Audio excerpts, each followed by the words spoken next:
नमस्कार, मी सुनंदास रेसिपी मराठीमध्ये तुमचं मनापासून स्वागत करते। मेथी मटर मलाईचं नाव तर तुम्ही ऐकलंच असेल, पण एकदा अशा पद्धतीने मेथी मटर मलाईची भाजी घरी बनवली तर तुम्हाला हॉटेललाही जाण्याची गरज पडणार नाही।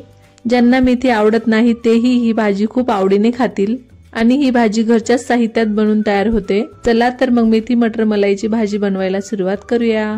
तर त्यासाठी इथे मी एक मेथीची जुडी निवडून तिचे असे पानं तोडून घेतलेत। यामध्ये आपल्याला काड्या घ्यायच्या नाहीत। आता ही मेथीची भाजी आपल्याला 2 ते 3 पाण्याने स्वच्छ धुवून घ्यायची आहे। स्वच्छ धुवून झाल्यानंतर आता आपण भाजी परतवून घेऊया। तर त्यासाठी इथे मी कढई गरम करायला ठेवली। त्यामध्ये आपल्याला 2 ते 3 चमचे तेल घालायचे। तेल आपल्याला इथे जास्त घालायचं नाही, कारण आपल्याला फक्त भाजी परतवून घ्यायची आहे। तेल गरम झालं की त्यामध्ये धुतलेली मेथीची भाजी घालायची आहे। पण इथे एक गोष्ट लक्षात ठेवा, मेथी घालण्या अगोदर त्यातलं सर्व पाणी काढून टाकायचंय। मेथीच्या भाजीमध्ये अजिबात पाणी ठेवायचं नाही। आता आपल्याला मेथीची भाजी 4 ते 5 मिनिटांसाठी परतवून घ्यायची आहे आणि भाजी परतत असताना गॅस इथे कमीच ठेवायचा आहे।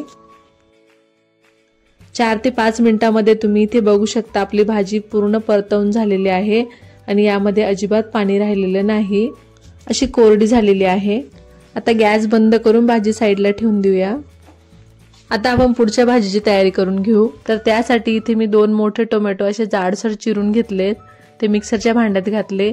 आता त्यामध्ये आपल्याला 10-12 काजू, 1 ते 2 इंच अद्रक त्याचे बारीक असे काप करून घेतलेत आणि 10-12 लसणाच्या पाकळ्या हे आपल्याला सर्व यामध्ये घालायचे आहेत। आता मिक्सरच्या भांड्याला झाकण लावून याची अशी बारीक प्युरी करून घ्यायची आहे। हे बघा, अशी बारीक प्युरी करून घेतली आहे आणि यामध्ये पाणी घालायची गरज नाही। चला तर मग भाजी बनवून घेऊयात। तर त्यासाठी इथे मी कढई गरम करायला ठेवली। आता त्यामध्ये आपण फोडणीसाठी तेल घालून घेऊया। तर इथे मी 7 ते 8 चमचे तेल घेतले। तेल गरम झालं की काही मी इथे खडे मसाले घेतलेत। तर 1 ते 2 इंच इथे मी दालचिनी घेतली, 5-6 मिरे घेतले आणि 2 ते 3 तेजपान घेतले। आता हे आपण यामध्ये तेलामध्ये टाकून घेऊया। मसाले छान परतले गेलेत। आता यामध्ये आपल्याला मोठे 2 कांदे बारीक चिरून घेतलेले ते यामध्ये घालायचे।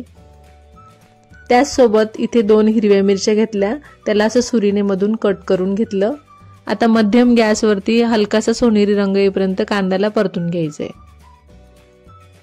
साधारण 2 मिनिटांनंतर हलकासा सोनेरी रंग आलेला आहे कांद्याला। आता आपण जी काजूची आणि टोमॅटोची प्युरी करून घेतलेली होती ना मिक्सरमध्ये, ती आपल्याला यामध्ये घालायची आहे। आता प्युरीला छान मिक्स करून घेऊया कांद्यामध्ये। आता यावर झाकण ठेवून 2 मिनिटांसाठी मंद आचेवरती ग्रेव्हीला शिजू द्यायचंय, म्हणजे आपला टोमॅटोचा कच्चेपणा निघून जाईल। 1-2 मिनिटांमध्ये झाकण उघडून बघूया।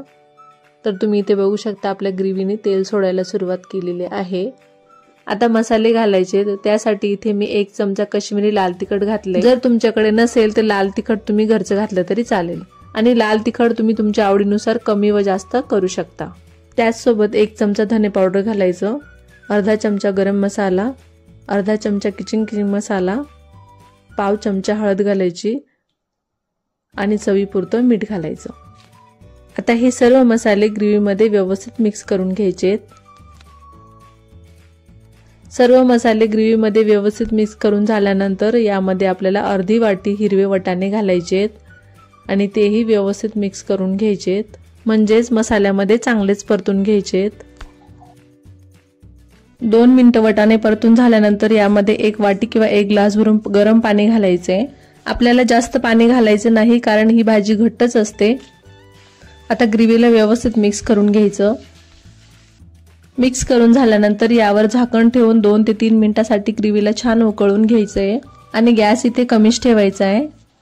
बरोबर 3 मिनिटात तुम्ही इथे बघू शकता आपल्या ग्रेव्हीला छान उकळ आलेला आहे आणि आपले वाटाणेही शिजलेले आहेत। आता इथे मी घरच्या दुधाची अर्धी वाटी मलाई घेतली आहे। आता ही आपण यामध्ये घालूयात।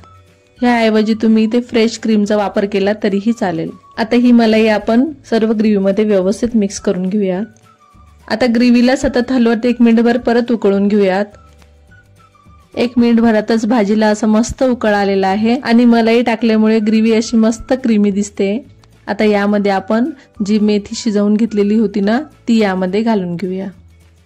आता याला व्यवस्थित मिक्स करून घेऊयात आणि भाजी टाकल्यानंतर तुम्हाला ग्रेव्ही खूप घट्ट वाटत असेल तर यामध्ये तुम्ही थोडंसं पाणी गरम करून घालू शकता। मेथीची भाजी परतवून घेतलेली असल्यामुळे आपल्याला भाजी शिजायला वेळ लागत नाही। आता यावर झाकण ठेवून 2 ते 3 मिनिटांसाठी भाजी व्यवस्थित शिजवून घेऊया आणि गॅस इथे कमीच ठेवायचा बरं का। आता 3 मिनिटातच आपण झाकण उघडून बघूया। तर तुम्ही इथे बघू शकता रंग काय भारी आलाय ना भाजीला। हॉटेलमध्ये मिळते ना अगदी तशीच दिसते भाजी आणि असा घर भरून सुगंध दरवळतोय।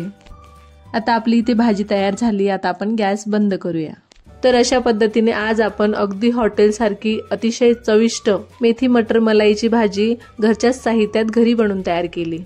तुम्ही ही भाजी पोळी, पुरी, लच्छा पराठा किंवा भातासोबतही खाऊ शकता। आवडली असेल तर ही भाजी तुम्ही घरी नक्की ट्राय करून बघा आणि कमेंट मध्ये कशी झाली ते कळवा आणि व्हिडिओला लाईक, शेअर, सबस्क्राईब करायला विसरू नका। चला तर भेटूया अशा छानशा पुढच्या रेसिपी मध्ये।